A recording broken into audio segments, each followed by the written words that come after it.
Welcome, everyone. If you are joining in, please send a message in the chat and say hello. I'd love to know who's here, and I like interacting with people. If it's just me, blah, blah, blah, it's less fun than if we have some chat going on at the same time. So when you come in, say hello, and then we can start talking together. And this time, we're looking at a negative personality. So hopefully we don't have too many bad vibes. Hopefully there's some good energy in here too. So today we're looking at Lesson 7, Conversation 2. And this conversation is with our negative personality, and things don't go well on our date, right? So you're out on a date with somebody who seems like a good match for you.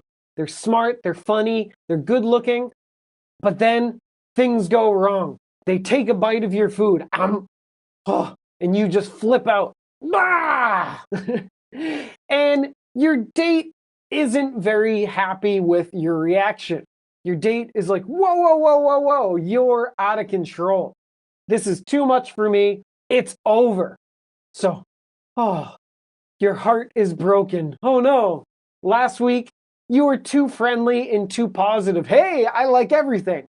And they're like, oh, that's too much. This time, you're crazy. And so your date thinks, okay, yeah, you have a hot head. You're a hothead, so I don't want to go on a date with you anymore.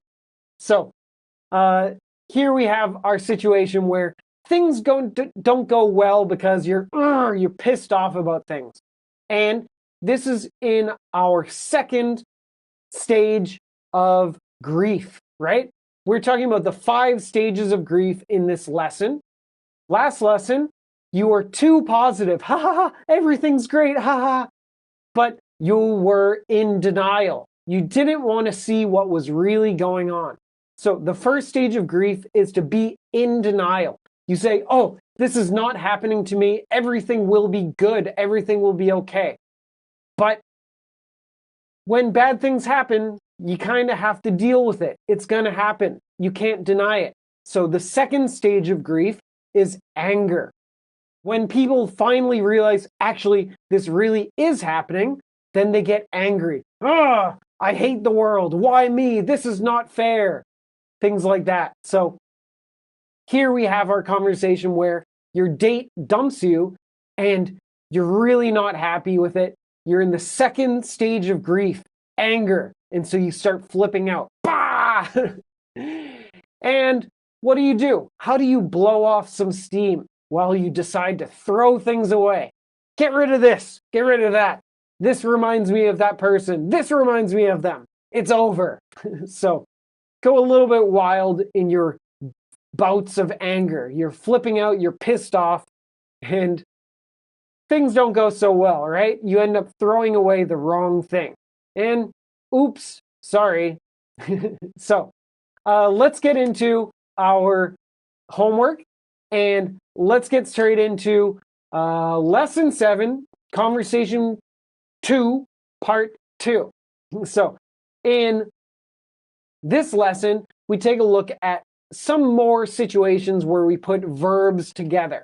So we start out with the word like, and do we put it with a verb ing or to verb? And both are okay. Sometimes it means the same thing, but sometimes there's a slight difference. So when we use like and then verb ing, it sometimes suggests that you like doing something, right? You like the activity. And then if you say like to verb, that sounds like, sometimes it sounds like you think it's a good thing to do, right? So this is what we're going to keep in mind for part 2, okay? So let's get started with our first sentence. Jimmy 喜欢吃蛋饼和奶茶当早餐. So Jimmy likes having a danbing and milk tea for breakfast. Wait, what? What was that? That was Chinese in my sentence, right? Well, Jimmy likes having a danbing and milk tea for breakfast. This is how I would probably write it, because danbing doesn't really have a real, true English word. If you talk about this thing in America or in an English-speaking country, people won't know what it is. So English speakers in Taiwan will often use the word 蛋饼, and because it just doesn't exist in English-speaking countries. But another way you could write 蛋饼, you could say, Jimmy likes having an egg pancake. Or you could say, Jimmy likes having a Chinese omelet. So these are two other ways to say 蛋饼 in English.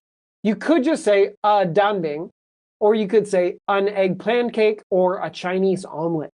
But like many things that are normal in Taiwan, you might have to explain what it is if someone has never heard of that thing. So if you have to explain it, sometimes it's better just to use the original name. Oh, it's called a danbing. It's a thin thing with egg on it that you roll up, and it's pretty yummy. So Jimmy likes having a danbing and milk tea for breakfast. So people did pretty well with this. They either wrote an egg pancake or a Chinese omelet or something close to that. Okay? And so I said, Jimmy likes having. Now, you could write it either way. Jimmy likes having blah, blah, blah, or Jimmy likes to have blah, blah, blah, blah. And they're both okay. But if you use having, it is focused on that he really enjoys the experience, okay?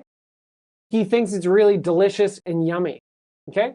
If you say Jimmy likes to have a danbing, it is focused on the habit. So it's something he does again and again, right? And maybe he thinks it's a good thing to do. So both are okay. It just has a slight difference in the meaning, okay? And then I said likes having. Okay, why did I use the word having? A lot of students use the word eating. So Jimmy likes eating a danbing and milk tea for breakfast. But what's wrong there? Okay, we have the verb eating, and then eating what? Eating a danbing and milk tea. Do you see what's wrong there? You can eat a danbing or eat an egg pancake, but can you eat milk tea? Well, no, you can't. You can't eat milk tea. That would be kind of weird. You bite your cup. Don't do that. So if you're talking about food and drinks together, you can use the word having. He likes having blah, blah, blah, blah, blah. Because eat goes with food, but eat does not go with a drink. So you could say he likes eating an egg pancake and drinking milk tea for breakfast. But that's a little more complicated. You're adding more words than you need. So just use the word having. He likes having blah, blah, blah, blah, blah. Okay? So if you use the word eat, it should be followed only by food. If you follow it with drinks, it's better to use the word having. Okay? And then, last but not least, I said for breakfast. Usually when we're talking about what someone eats, we say for breakfast.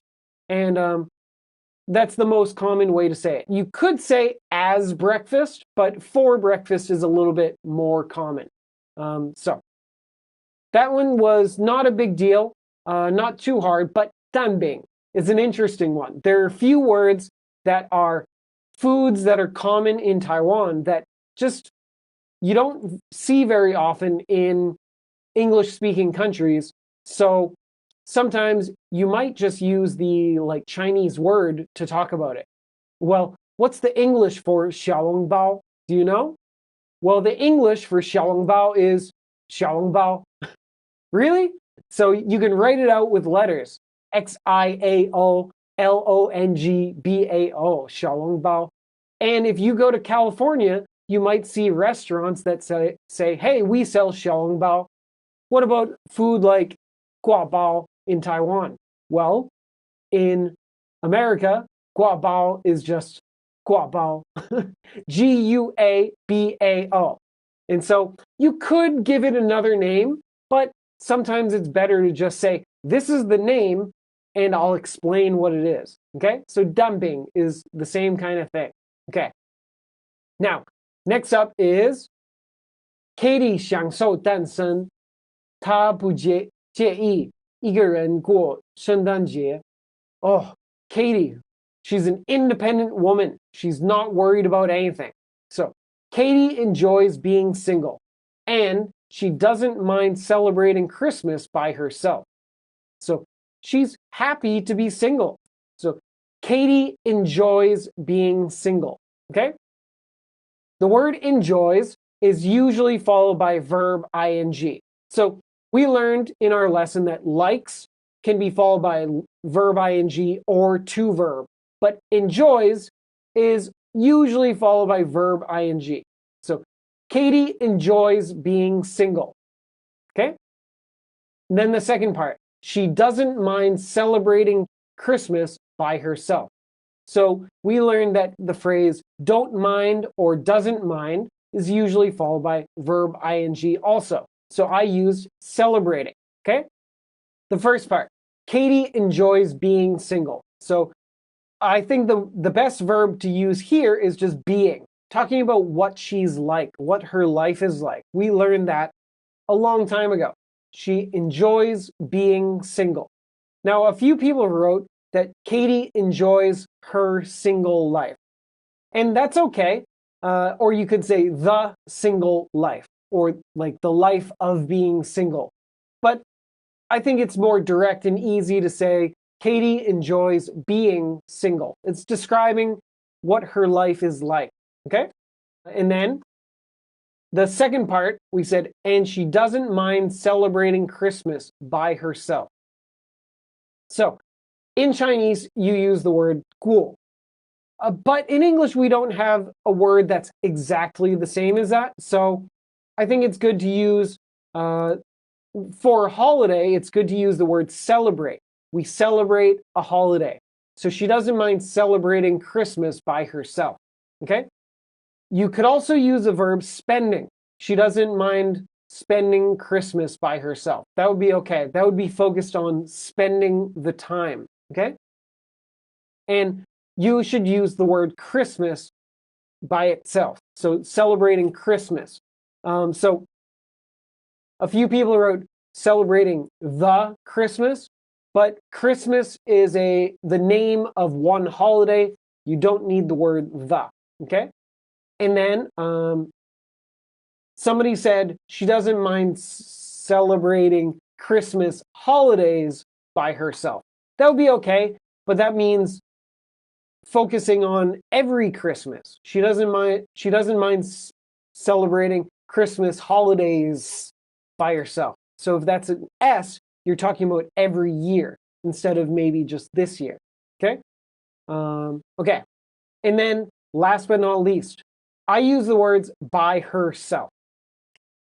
A few students use the word alone. You could also use on her own, okay? She doesn't mind celebrating Christmas by herself, alone, or on her own. All three of these are totally fine. Now, why did I choose by herself instead of another one? Well, the word alone, it can suggest that she's sad. And so we already said that she doesn't mind it. It doesn't bother her. So it's better to use a phrase that doesn't suggest being unhappy. The word alone, it doesn't mean unhappy, but it can kind of give that feeling, okay? So if we have a choice between three things, alone, by herself, or on her own, alone can give a feeling of being, oh, I'm alone. So I use the other two because they don't have that little bit of sad feeling, okay? That's called the connotation of a word, okay? Next up, we are going to the sentence about a puppy, a dog. So, 来福喜欢和主人在一起，他不喜欢自己在家。Oh, this cute little puppy. Woof. So, Lucky likes being with his owner. He doesn't like staying home alone. Okay, so now here you can see I use the word alone. Now, you can probably figure out why I used alone here and not in the sentence before. Good evening, welcome. Thanks for saying hi. So, Lucky likes being with his owner. He doesn't like staying home alone. So, Lucky likes being with his owner. So Lucky is a dog, and dogs like to be with their owner. So being with someone just means being in the same place, right? So you can just use the word being with. It doesn't matter where you are, but being with that person makes Lucky happy, okay? A few people also use staying with. Lucky likes staying with his owner. That's okay. And that's more of like staying in one place. So staying suggests that they're not really going anywhere. Being is more general. They're just being together. Staying with the owner means that they're staying in one place. One is not going away, okay? So both are good, but there's a slightly different feeling of the meaning. Being is more general, meaning just two people in the same place, maybe going together, okay? Staying would be staying with, in one place. Now, a few people use the phrase get together. Lucky likes getting together with his owner. Now, because Lucky's a dog, get together doesn't really work here very well. So get together usually means to meet between friends. Like me and my friends got together. That sounds like we met to hang out and chat and have some fun or something. But if you say, for a dog, it sounds like you call your dog, hey, Lucky, let's get together tomorrow. It sounds a little bit funny, right? So get together is usually about friends meeting, but not really for pets, okay? And then a few people said living with. Lucky likes living with his owner. Yeah, but that means that would be okay. But again, that's changing the feeling of the sentence. Living with his owner means, okay, the owner and Lucky live in the same house. What would be not living with the owner? Well, the owner lives here. Lucky lives at grandma's house. So he sleeps in a different place. So the meaning of living, it is okay here, but it is suggesting something different, okay? So you got to think of what is the opposite to try to feel what the sentence is talking about, okay? So being with the owner, the opposite would just be being apart, not together. Staying with the owner, the opposite would mean that the owner goes away, okay? While living with the owner, the opposite would mean one of them lives in a different place. So decide which one you want, okay? And I use his owner, the word his, because in my mind, Lucky is a boy dog. But if Lucky is a girl, you could say her owner. Some people use its owner. And that would be okay, depending on how much you like dogs. People who like dogs will call the dogs by his or her. Same like cats. For pets, people who like pets will think of their pets like people, so they call them boy or girl, like him or her, he or she, okay? It sounds like you don't love them as much, but that's okay, maybe you don't, okay? And for pets, a pet has an owner, the person who has the pet. An owner, I think, is the best word to use here. Lucky likes being with his owner. Now, a few people use the word master. That would be okay. A pet has a master, but it sounds a little bit old-fashioned and maybe a little bit formal. Day-to-day life, people usually use the word owner when they're talking about pets. Someone has a dog, so they are the dog's owner, okay? Master sounds like you're telling the dog what to do. Do this, do that.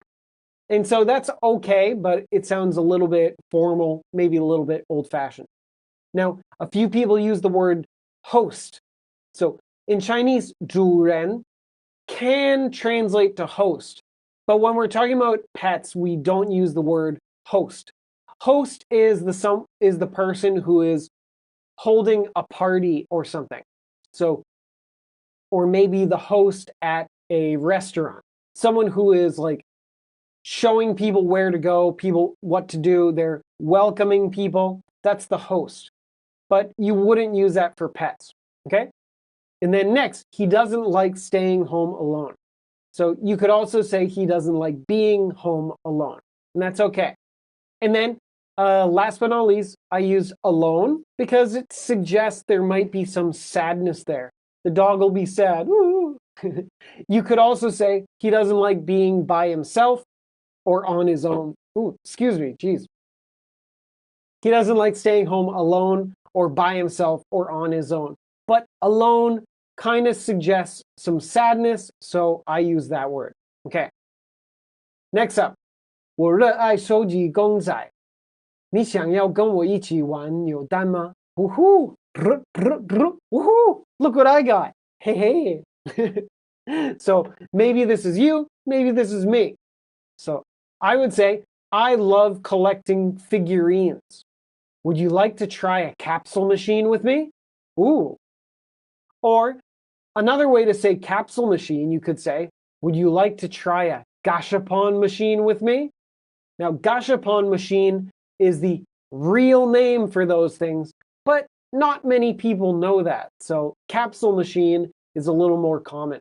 So I love collecting figurines. So I love, and then verb ing. I love collecting these things because I think it's really fun. I enjoy it. So ing saying that the activity is a lot of fun. Now, I use the word figurines, and figurines means a little, like a statue of a character. You could also say a figure, or a figurine. A figurine is just a little bit smaller than a figure, so both are okay. So I said a figurine. You could also say a figure. And then some people use, well, one other thing that's very similar, well, gongzai in Chinese can mean many different things. Another thing that's similar is a model. So some people like these things called Gundam or Gangdan, I think. And those things are usually models. And how is a model different from a figurine? Well, figurine is just like the shape of the character. A model is something you have to build. So maybe someone likes to collect models and they build Gundam robots. Okay? And then a few people use the word dolls. So I love collecting dolls. But dolls are usually like toys for young kids. Maybe young girls will have dolls. So a doll sounds like it might look like a little girl. And then a young girl might comb its hair and say, oh, hi. So a Barbie doll or something like that. Or my sister used to have things called American Girl dolls. And then little boys, they have figures that are superheroes. And those might be called action figures because you use them to fight. So an action figure is like maybe a Iron Man toy or Spider-Man toy, while a doll might be like a little Barbie doll or a girl where you can comb its hair. Okay? But they're all different kinds of toys, right? And then, would you like to try a capsule machine with me? So I use the word try because, hey, let's try it out. And so in Chinese, you use the word play.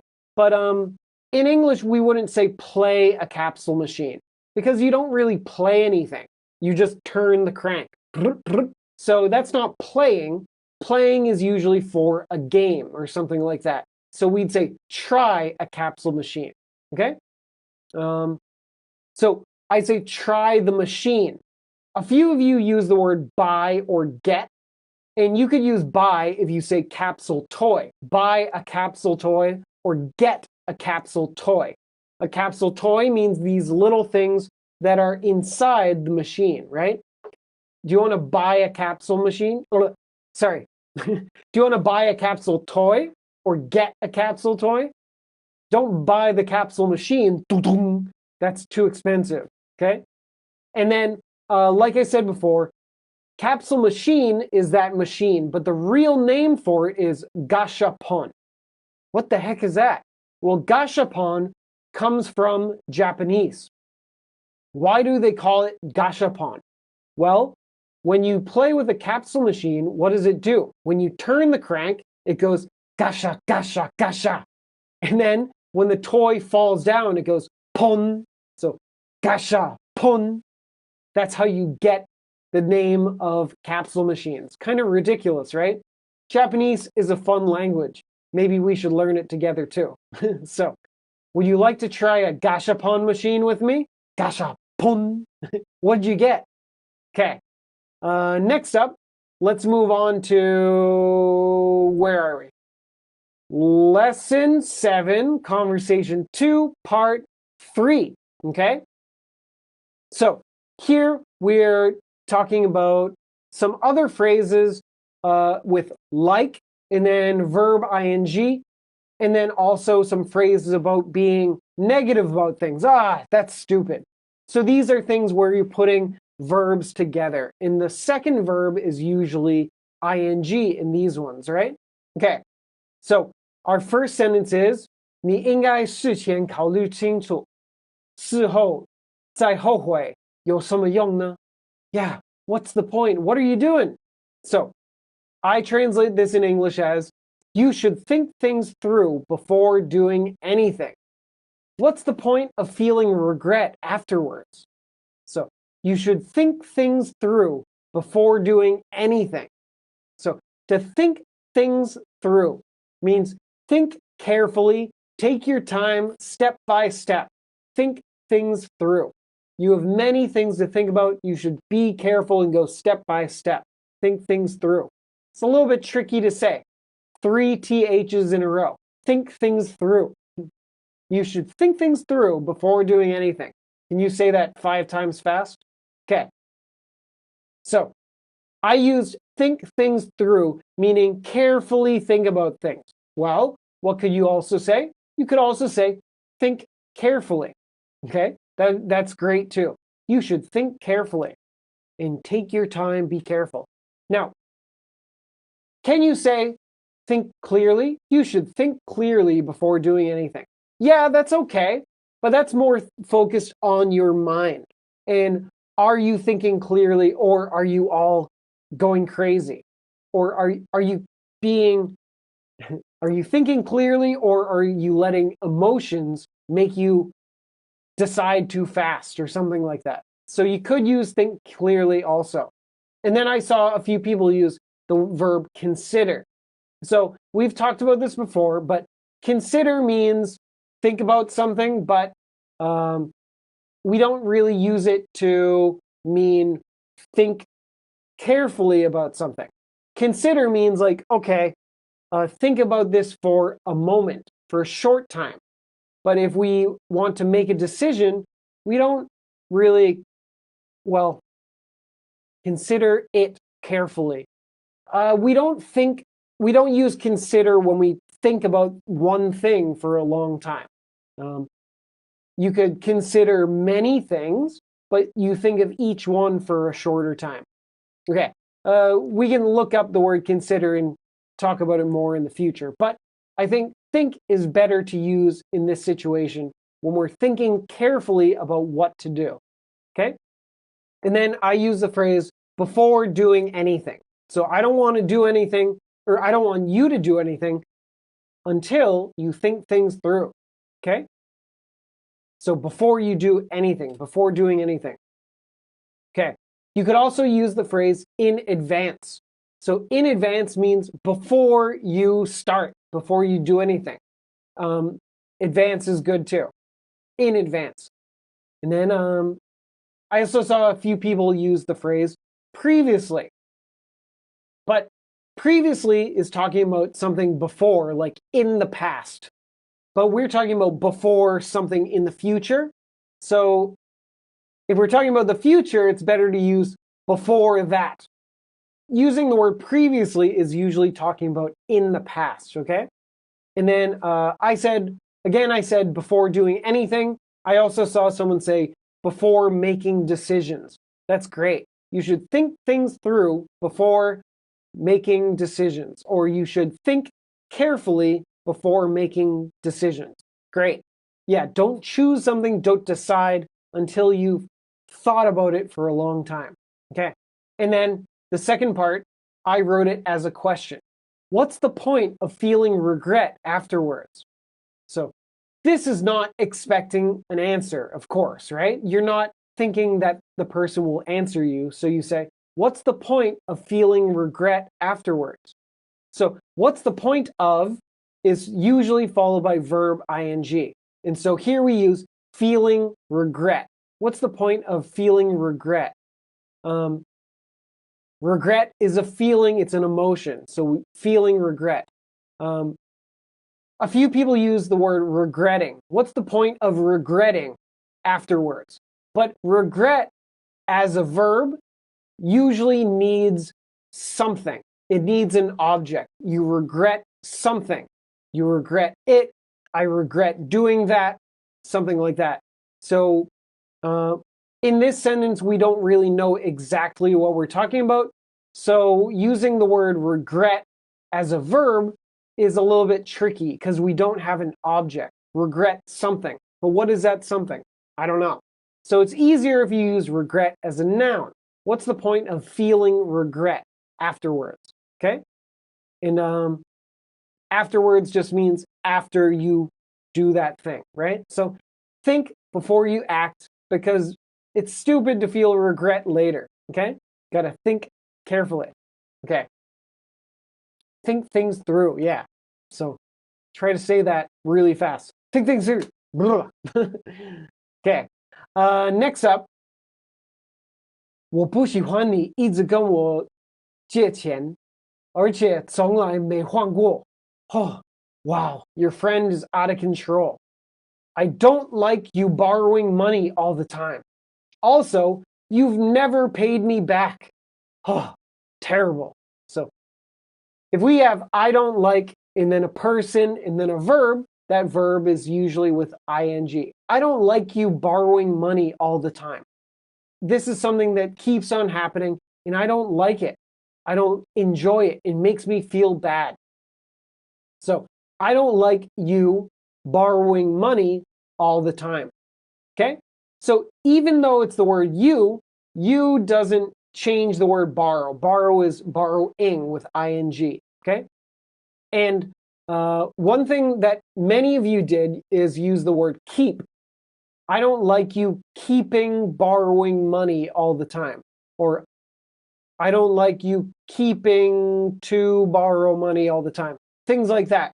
But we're getting too complicated, too many verbs. So I don't like you borrowing money all the time. So two verbs is good.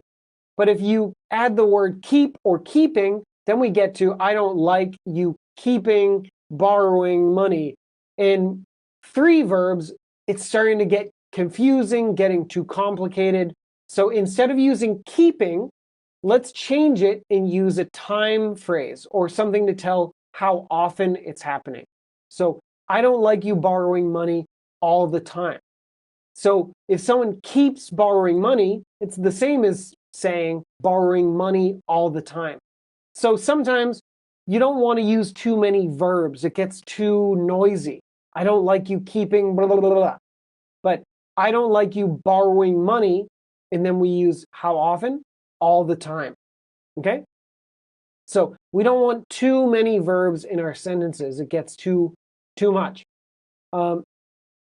And like that, like I said, you could use a phrase that means how often. So I use all the time. You could also use something like always.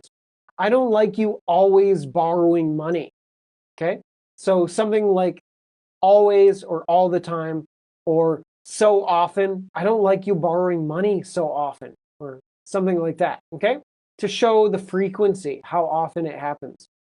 And then the second part, also, you've never paid me back. So in English, we would make this into a new sentence. Well, you could have it as the same sentence, but you need a comma and then and you've never paid me back. But I decided keep it, to make it more clean, you can make two sentences. So also, you've never paid me back. Okay? And so this is in the present perfect tense. You have never paid me back. And that means in history.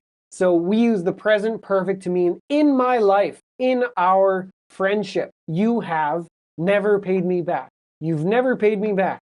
Oh, what a terrible friend. Okay? So usually we use paid me back to mean returning money. Okay? A few people use give it back. You've never given it back. Well, you never give it back is okay, but it doesn't exactly have the return meaning in there. So it's better to say paid me back. And then you could use the word return. You've never returned the money. So if you use return, you have to say what? Return the money. Okay? But then I saw someone use the word turned. You can't use turned. Turn means you turn the money. You want returned the money. You've never returned the money. Okay? And then I also saw someone say paid off. You've never paid off the money. Paid off is usually used for bills or like a credit card. You pay off a bill, like a piece of paper saying how much money you owe, or maybe you have debt, you pay it off. But usually when you're saying giving money to me, we wouldn't use pay off, okay? We pay off something, okay? Next up is 我不喜欢他这么固执己见，跟他讲道理根本没有用。So this guy, he's a real pain in the butt. I don't like talking to him. I don't like him being so stubborn. It's no use trying to talk sense into him. Or you could say, it's no use trying to reason with him. So I don't like him being so stubborn. So this is a pretty common word. The word stubborn is pretty common, and so it's a good one to know. Someone who is stubborn doesn't like to change. They refuse to change. They are stuck in their ways. So I don't like him being so stubborn. Okay? He's like this. That's stubborn. Okay? And we use the verb being because the way he's acting, the way he's behaving, just like we've talked about before. I don't like him being so stubborn. So a tricky thing is we use the word him here. I don't like him being so stubborn. So a few people wrote, I don't like he being so stubborn. But actually, the him goes with I don't like him doing something. So this is an object of my feelings. I, the subject, don't like him doing something. And so we're using the object form him, even though there's a verb after it. So that's a little bit tricky. Okay, and then I said that we use the word stubborn here. Stubborn means that he doesn't want to change his ways. He's like, no, we're doing what I like. I'm sticking to it, okay? And then I also saw someone use the word opinionated. Opinionated is okay too. Stubborn means they don't want to change their ways. Maybe they're kind of not nice about it. Opinionated just means he has very strong opinions. Oh, this is terrible. Oh, that's really great. And very strong opinion. And maybe if you disagree with him, he might be kind of annoying. So opinionated is okay too. Having strong opinions is opinionated, okay? Opinion plus A-T-E-D at the end, opinionated. It's kind of a tricky word to say too. So stubborn might be better to use just because it's easier to say. Okay. I also saw someone use the word bigoted. Now, bigoted, it's a similar word, but this word usually is, well, it's a very strong word. If someone is bigoted, that means they are filled with hate towards certain people. So be careful with using the word bigoted or he is a bigot.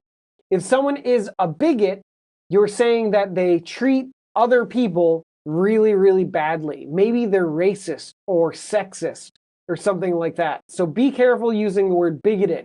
That's a very, very strong word. Day-to-day life, you should stick with the word stubborn. Someone who doesn't want to change their ways. He says, I want to eat pizza today and I'm not going to change. That would be stubborn. You don't want to use a stronger word and call him something terrible, okay? And then the second part, it's no use trying to talk sense into him. Okay, it's no use followed by verb ing. So it's no use trying to blah, blah, blah, okay? You could also use the phrase, there's no use in. There's no use in trying to talk sense into him, okay? But be careful. You don't want to mix these together. You say, it's no use trying, or there's no use in trying. So there's no in. If you use there's, then you use in. It's no use trying. There's no use in trying. But if you use it's, don't put that word in there, okay? Whew. Now, it's no use trying to talk sense into him. So talk sense into someone is a phrase meaning tell them to think rationally. Stop being crazy. Stop being stubborn. I want to talk sense into you. I want to tell you ways to act better. Or, hey, don't be so crazy. So talk sense into him. Make him think normally, okay? You could also say to reason with him. To reason with someone is kind of like to bargain with them, to like have a conversation and say, hey, what if we do this instead? That would be reasoning with someone, okay? So talking sense into someone means like making them less crazy. But reasoning with someone is to try to like discuss with someone and maybe agree on something together, okay? So I think these two are the best for those reasons. You could, if someone's being stubborn, you want to either talk sense into them or reason with them. But they're like, no, I don't want it. No, too stubborn, okay? Next up is 如果晚上还要睡觉，早上垒被子有什么意义呢? Well, that kind of makes sense, right? This might be what a young person might say and say, hey, who cares if my room is a mess? If I'm going to sleep at night, what's the point of folding my blanket in the morning? Right? Now, another way to say this is, if I'm going to sleep at night, what's the point of making my bed in the morning? Yeah, I mean, it kind of makes sense, right? You're just going to make it messy again. Why make your bed in the morning? Well, you don't want your room to look like a disaster. You don't want your room to look like there was a tornado. Okay? So, this one I think everyone did really well with. There are no big issues. Not a lot of notes for this. So, if I'm going to sleep at night, I put this at the beginning because I'm starting with the condition. You could also put it at the end, and that's fine. If I'm going to sleep at night, what's the point of folding my blanket in the morning? So folding is an action. Fold, fold, fold. You can fold clothes, you fold a blanket, you fold sheets, you fold lots of stuff, okay? So folding my blanket, you're focused on just that one part of the process. But then you could also say, what's the point of making my bed in the morning?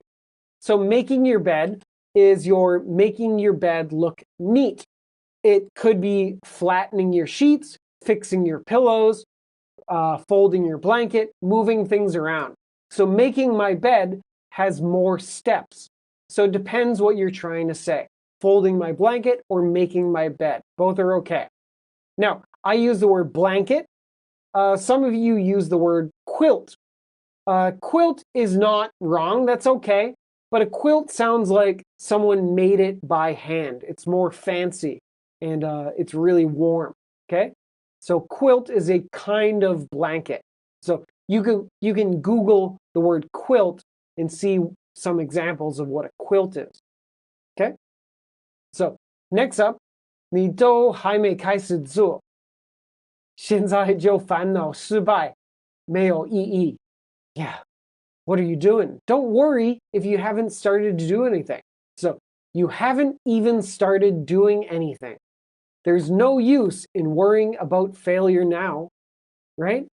You haven't even started doing anything. There's no use in worrying about failure now, right? Okay, so you haven't even started doing anything. I use the present perfect tense because from then until now, you haven't even started. So in this time, from the past till now, you haven't done anything. So the present perfect tense is talking about in the past, but also up till now. So haven't even started. And I add the word even to emphasize that it's kind of a surprise. It's a shock. You haven't even started, okay? And then a few people wrote this in past tense. You didn't start. And that would be okay, but that's past tense, meaning just in the past. And using present perfect focuses on it continued till now. You haven't started, so you still haven't, okay? And if you use present perfect, remember it's haven't started with an ed at the end. You haven't started, okay? And then I saw a couple of people use present tense. You don't even start. Now, we don't want to use present tense like that. Present tense is used for habits, things we do again and again, or things that are generally true. But that doesn't really fit here, okay? So you haven't started doing anything. So a few people say you haven't started to do it. But do we know what it is? Well, not really. It is just general.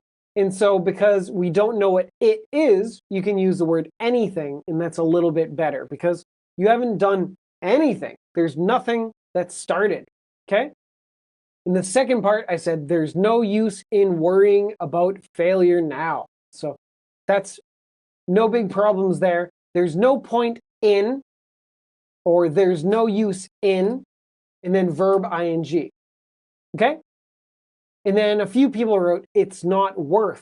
It's not worth worrying. So if you use it's not worth, we don't put in. We don't put in. There's no use in worrying. It's not worth worrying, okay? So be careful of that word in. It's kind of a weird, tricky thing. And then I think no big issues with that. So if you have any questions, please let me know, okay? So let's keep on moving. Lesson 7, Conversation 2, Part 4, right? Our first sentence is,珍妮弗刚到台湾的时候，听不太懂中文，所以她花时间看很多台湾偶像剧。Okay? So Jennifer is the name here, right? And we've met Jenny before.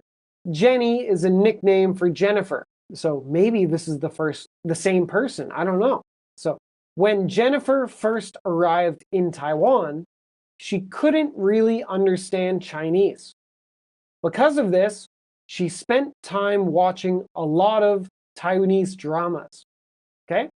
So this is a long one, right? When Jennifer first arrived in Taiwan, she couldn't really understand Chinese. Because of this, she spent time watching a lot of Taiwanese dramas. Okay? So here I stuck kind of close to the Chinese version of the sentence. If you change it around, you could change a lot of Taiwanese dramas to being a lot of time. She spent a lot of time watching Taiwanese dramas. That would be okay too, but it slightly changes the meaning. Spends a lot of time or spends time watching a lot of dramas. Basically the same meaning, but what are you focused on? Okay. So the beginning I said, when Jennifer first arrived in Taiwan. So using the word when to mark a certain time. That's that time. and then what are we going to say about it? When Jennifer arrived in Taiwan. So now you're thinking about that time. And then the second part, she couldn't really understand Chinese. So back to the beginning. When Jennifer first arrived in Taiwan.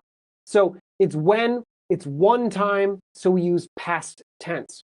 So when Jennifer first arrived, and arrived is our action, we can describe arrived with the word first. First arrived, meaning at the very beginning of her time, the first time, the first moment, when she first arrived in Taiwan, okay? So a few people said when she came to Taiwan at first. That's close, but it would be better to use that word first and stick it to the verb, when she first arrived, okay? You could also use the past perfect tense and say, when Jennifer had first arrived in Taiwan. And the meaning is basically the same, so that would be okay too. And then the second part, she couldn't really understand Chinese. So here we're talking about understanding, 听不太懂. So understanding suggests listening and can't really understand, okay? So the listening and understand are mixed together in the word understand. She couldn't really understand Chinese. And the really means she couldn't really understand Chinese. Maybe she could understand a little bit. She could understand parts of it, okay? But not very well. So many of you wrote she couldn't understand Chinese well. That's okay. The grammar is correct, but it sounds a little bit awkward. Americans don't use the word well very often. She couldn't understand Chinese well. Using the word well at the end there makes it feel a little bit funny. So we would probably use the word really. So she couldn't really understand Chinese. It suggests she can understand a little bit, but not very well. So it's just kind of a choice of word. Couldn't understand Chinese well is correct in terms of the grammar, but people probably wouldn't say it like that. They'd say something like, she couldn't really understand Chinese, or she couldn't understand much Chinese, something like that, okay? So your grammar is right, but using the word well, understand something well, is a little bit uncommon, actually. So people in America don't use the word well all that often, actually, okay? Now, I use the phrase because of this. Now, none of you did that. That's just me. But that's because this is a long phrase. It's a long series of sentences, several ideas. So you could put this into one long sentence. When Jennifer first arrived in Taiwan, she couldn't really understand Chinese. So she spent time watching a lot of Taiwanese dramas. That would be okay, using the word so to make one long sentence. But when we're writing, we don't want really long sentences, so I changed that so to because of this. So we have the first part, because of this, then blah, blah, blah, blah, blah, okay? So you could use so, but in writing, it's better to use a new sentence. And so you shouldn't start a new sentence with the word so. So I wrote, because of this, she spent time watching a lot of Taiwanese drama. So we have spent time watching. That's the key part, right? Spent time and then verb ing. So watching a lot of Taiwanese dramas. So you could also say many, but in speech, a lot of is probably more common, okay? And then what are we talking about? Taiwanese dramas. Now, some people use the word Taiwan dramas or Taiwan series, but we want it as an adjective. Excuse me. So ESE, Taiwanese. So Taiwanese dramas, Taiwanese TV series. Okay? And then I saw a few people write idol dramas, Taiwanese idol dramas.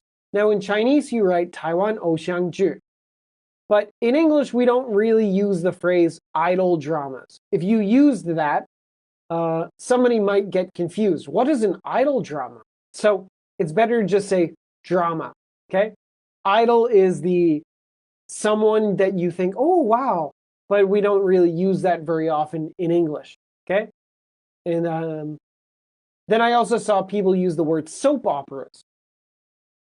Now, drama is more common. Soap opera is a kind of TV show that sounds like it's not very good. It's kind of cheap. So a soap opera, maybe it's too dramatic and too a little bit silly, too romantic, maybe. So soap operas, in America, people don't really have good feelings about soap operas. They're a little bit silly sometimes. Okay, so I'd say TV series or dramas. Okay, next up is 警察在车里拦视嫌疑犯的一举一动。Sorry, 一举一动. So the police officer sat in his car watching the suspect's every move. Ooh. Dun, dun, dun, dun, dun. So here I start with the word the police officer. Now, it depends what you're talking about. For me, I'm imagining one person sitting in his car. If it's one person, 警察, we would say police officer. So one person is a police officer, or you could say a cop. The cop sat in his car. But if you say the police, using the phrase the police, that means many people. Maybe there's more than one police officer. So if you say the police sat in their cars watching the suspect's every move. So that would mean there are many police officers.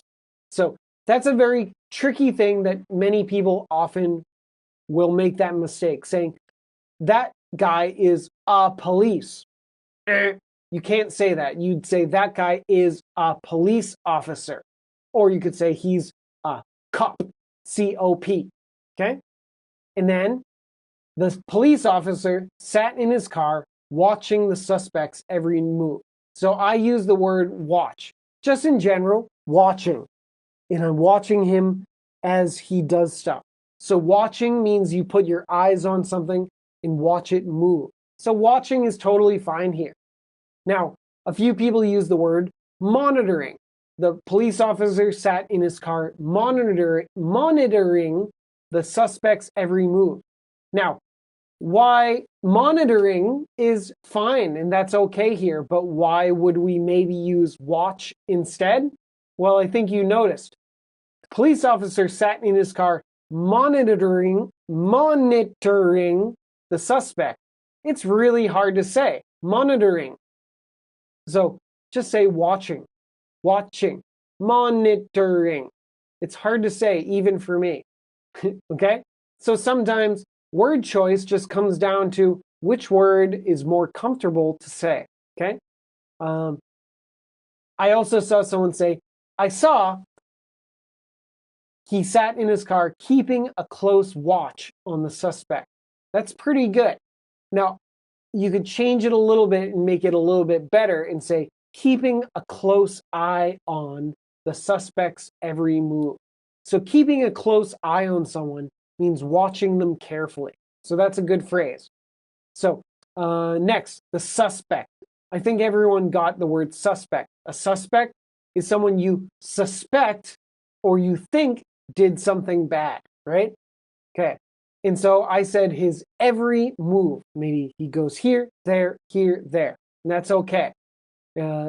Every move is a phrase that is pretty common, especially when we're talking about police watching someone. Watched his every move. Okay? And so you could use other phrases. People use movement, behavior, activity. All of those are okay. But every move means you're watching carefully. Oh, okay? Now, let's keep on moving. And back to our friend Bob. Bob 坐在位子上，想着为什么大家都不下班。Oh, Bob really wants to go home. He's just looking around. Oh, why is everyone still at work? So Bob sat in his seat, thinking about why no one was leaving work. Oh, why? So Bob sat in his seat. So I use past tense because I'm thinking about a story about before, okay? You could also use past continuous tense. Bob was sitting in his seat. You're describing the action was continuing and he was there for a little while. That's fine. And I think of this as telling a story. So past tense is better for stories, right? But a few people wrote, Bob is sitting in his seat, thinking about blah, blah, blah, blah. But that would mean right now. And so you could use that if it's happening right now. But if we're telling a story about before, it would probably be in past tense. Okay. And then Bob sat in his seat.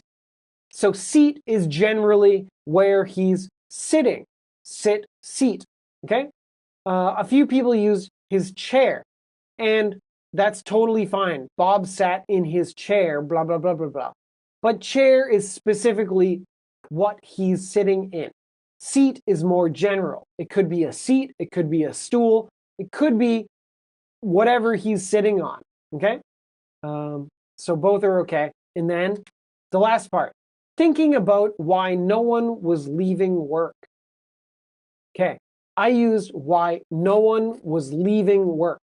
So he's in the office and wondering why no one is leaving work. So the action is they're here and they're leaving. No one is leaving, okay? So this was a little bit tricky because you got to think about where Bob is and what verb to use for when he's in the office. No one was leaving work.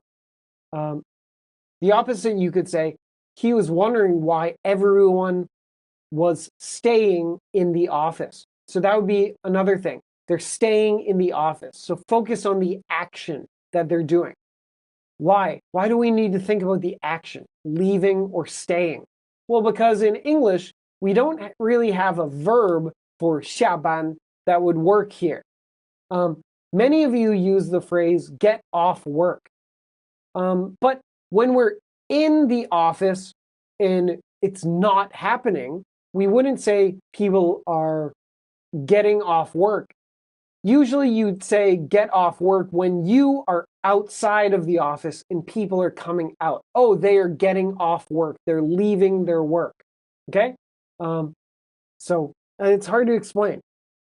So if I'm outside your company and I call you and I say, hey, when do you get off work? I'm talking about you leaving work to come to me. When you're in the company or in the office, you don't often say, oh, he's getting off work, because he's going away from you, out of the office. That's a tricky thing. Okay. But usually get off work is when someone is describing that someone is outside the office and describing someone leaving the office, coming out. When someone's in the office and someone's going out, we don't usually use get off work. It's kind of a tricky thing. So when Bob's in the office, it's better to say they're leaving work, okay? Now, one thing to be very careful about. So some of you use get off work, and it's okay, but it's not the best. But make sure you use the phrase get off work, okay? Add the word work there. So I did see someone say, Bob was wondering why doesn't everyone get off? Now, you got to be careful about the phrase get off. So get off work means leaving work. If you just use the words get off, it can sound like something that's a little bit romantic. Someone's enjoying themselves quite a bit. So to get off has a very different meaning. So be careful about using someone's getting off. It's a little bit shocking. Make sure to add the word work. They're getting off work, okay? So you can Google that if you want to. Just don't Google image search it, okay? So to get off means something different than get off work. Be careful. Okay, next up is 你今天上 Kyle 的课开心吗? I hope so. So, did you have fun taking Kyle's class today? Or did you have a good time in Kyle's class today? So, both of these are okay. People did pretty well with this. And we're using past tense. Did you have fun? Or did you have a good time? Because it's over, it's finished, so past tense. So, did you have fun taking Kyle's class? So usually we use the verb take with a class, taking a class, okay? Or did you have a good time in Kyle's class? You don't need a verb there. You could just say you were in Kyle's class. So both would be okay. Let's see. Not many big issues here. A few people wrote it in present tense. Are you having a good time in Kyle's class? That would mean right now. I could ask you that right now. So later, someone can ask, did you? Right now, I could ask, are you? So if we're talking about enjoying the class, we'd say have fun, have a good time, having a great time, something like that. A few people wrote, are you happy to have Kyle's class? That's a little bit different. So having a good time or having fun is about enjoying something. If you're happy to have Kyle's class, that means you're happy that the class exists, okay? Happy that there is this class, not happy to be in the class. So usually if you're talking about the experience, we use taking the class or being in the class, okay? Oh, and because this is an online class and they're recordings of the class, you could use listening.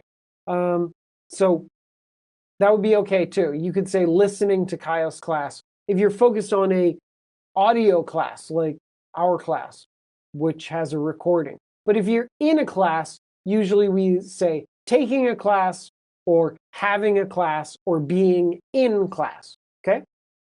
And then let's keep on moving, move to our last one. So this is Lesson 7, Conversation 2, Part 5. So finally, we get to our dialogue where you have a bad feeling. Your date takes a bite of your food and you go, ah, how dare you do that? I can't believe you. And you flip out and your date goes, whoa, whoa, whoa. You're too grumpy for me. You're too hot-headed. I can't handle this kind of person. I want someone who's chill and nice and not so angry all the time. And then you go home and you're dealing with grief. And you're in the second stage of grief, which is anger. First, it's denial. No, this isn't happening to me. Second, it's anger. Ugh, I can't believe it's happening to me. This is terrible. Okay? And so, let's look at our homework. So our homework says, 我不喜欢你花这么多时间滑手机. So you have a friend going like this, shoo, shoo, shoo, shoo, all the time. I don't like you spending so much time on your phone. Okay. Another way to say this is, I don't like you spending so much time playing with your phone. Okay. So the big difference between those is 滑手机. In English, you could just say someone is on their phone. So you don't need a verb for it. You could say they're on their phone, on your phone, on his phone, on her phone. Just, they're using it. They're on their phone. Okay? Now, if you want something more similar to how people think of it in Chinese, there's an action. You could say playing with your phone. Okay? So, the first part, the main part is, I don't like you doing something. I don't like you spending so much time on your phone. So we have spending so much time. Okay? And if you have I don't like you doing something, it should be verb ing. So don't forget it's spending. Spending so much time. So much suggests that it's a lot and it's more than it should be. I don't like you spending so much time on your phone. Okay? You could also say lots of time, but so much time suggests that it's too much, okay? And then, like I said before, you can use on your phone. Just in general, they're looking at your phone. They're looking at their phone, and it's too much. They're on their phone. You could also say playing with your phone. That could be anything, pushing buttons, calling people, playing games, reading things. All of that is playing with your phone. Now, we need to use the word with.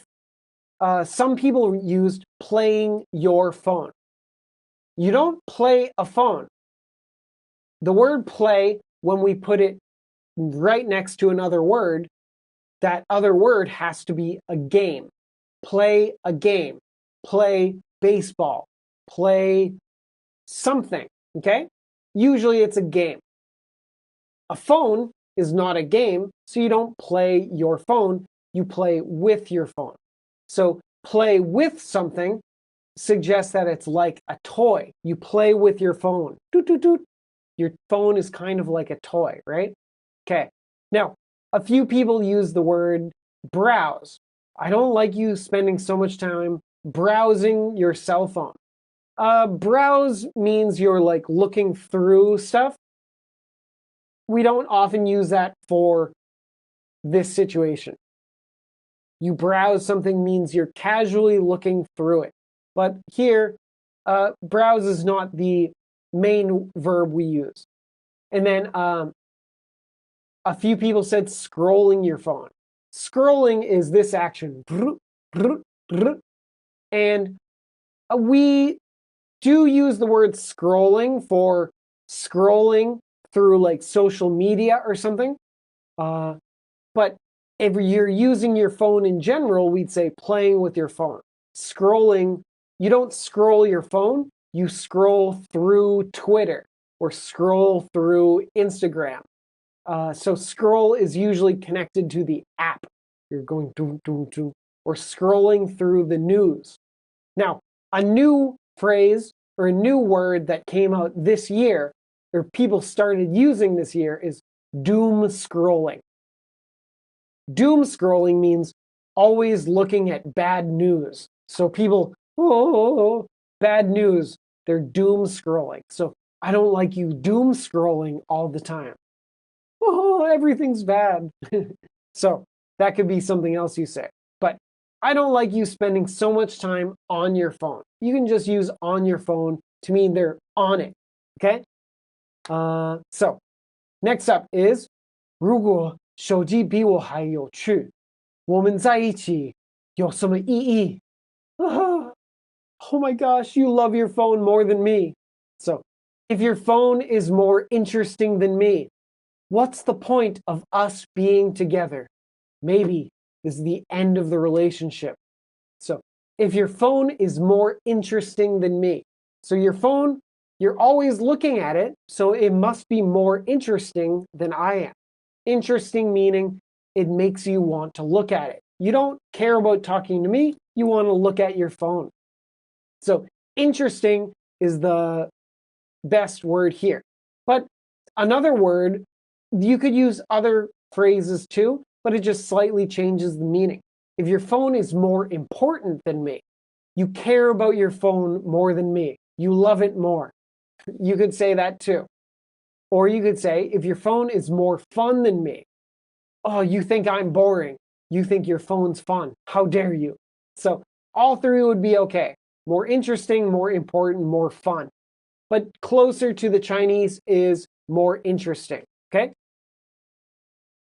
And then the second part, what's the point of us being together?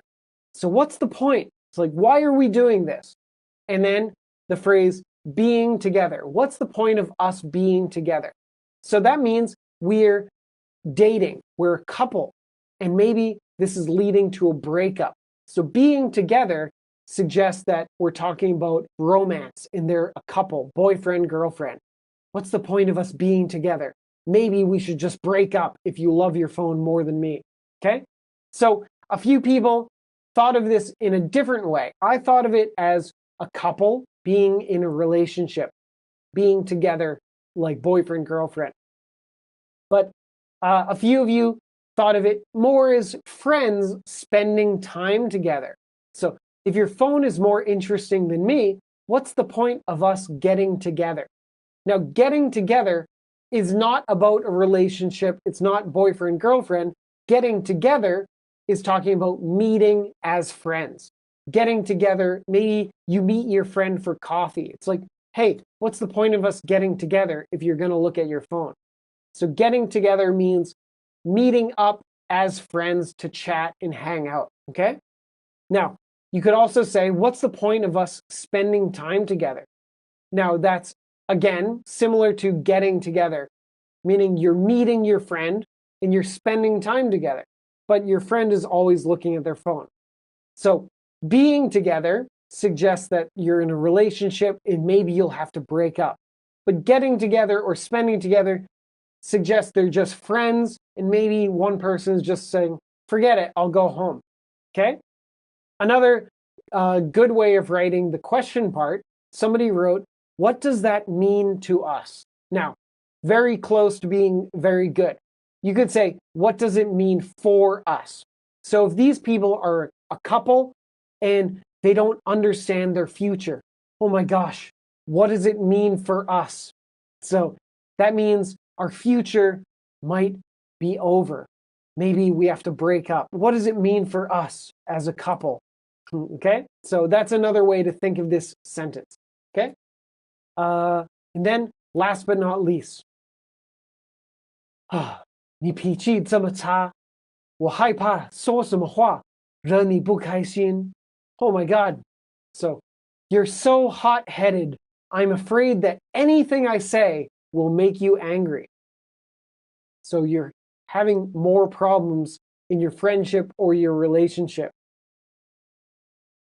So the first part I said, you're so hot-headed. So hot-headed is a word that we learned, and hot-headed means someone gets really angry really easily. So this is one way to say it. You could also say you have a bad temper. Okay? So I also saw someone say your temper isn't good.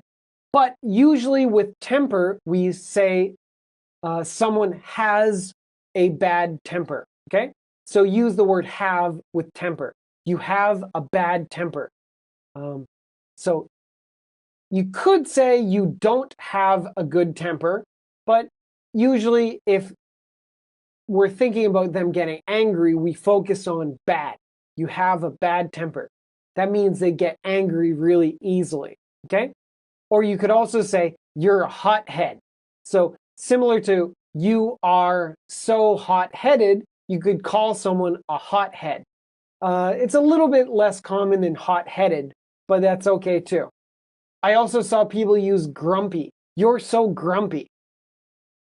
Now, hot-headed or having a bad temper means always. They always get angry really easily. But if someone is grumpy, usually it's talking about this time, maybe this situation. Today, you're grumpy. You seem like you're in a bad mood today. You're grumpy today, okay? So that would be okay. Grumpy means they're not in a good mood. They're kind of angry and kind of not very happy, okay? And then the second part, I'm afraid that anything I say will make you angry, okay?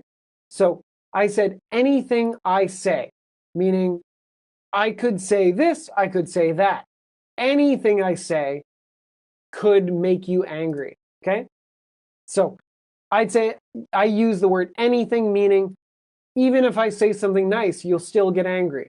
So using anything to suggest that it doesn't matter, okay? I also saw, I'm afraid that if I say something, you will get angry. So something is okay here, but it's better to use anything. So we learned about anything versus something a little while ago. And anything means like, oh, I choose this. Nope. Choose this. Nope. But then something would be one thing. I say one thing. If I say something, you will get angry. So anything suggests that it doesn't matter what I say. Everything I say will make you angry. Okay? So anything is a little bit better than using the word something. Then last part, I said, anything I say will make you angry, okay? And that's how I said it. Make someone angry, make you angry. Someone else wrote, you might get grumpy, or you might be grumpy. Now, grumpy is in a bad mood like this. I'm in a bad mood. I don't want to talk to anyone. That's grumpy. But angry is if someone actually gets, so they get angry, maybe they yell at you, they say, why would you say that? So angry is stronger than grumpy. Grumpy is like, I don't want to talk to you. So grumpy is in a bad mood. Angry is actually, like fire and steam coming out of their ears. So angry is a little more scary. Okay, so in our story, you got angry and you started throwing things in the trash.